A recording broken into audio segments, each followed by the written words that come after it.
Bakit may galit sa iyo kahit naman wala kang ginagawang masama sa iba? Bakit merong taong ayaw sa atin ngayong wala naman tayong kasalanan sa kanila? Ito po ang tandaan niyo. Kung wala kang kaaway, ibig sabihin, hindi ka pa ganoon kahalaga.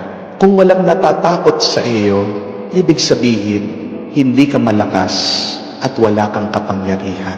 Amen? Kung hindi ka pinagchichismisan ng iba, ibig sabihin, hindi ka bukod tangi.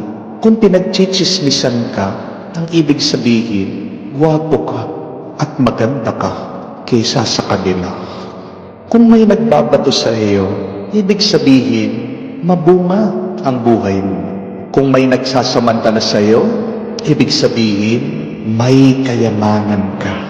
Kung may nagbababa sa iyo, ibig sabihin, umaangat ka sa buhay. Kung may nagsasantabi sa iyo, ibig sabihin, natatakot sila sa iyo. Kung sinisiraan ka ng iba, ibig sabihin, sikat ka. Kung minamaliit ka ng iba, ibig sabihin, nasasapawan mo sila. Hindi ka sisiraan ng isang tao kung sira ka na. Sinisiraan ka ng iba dahil may mabuti kang ginagawa.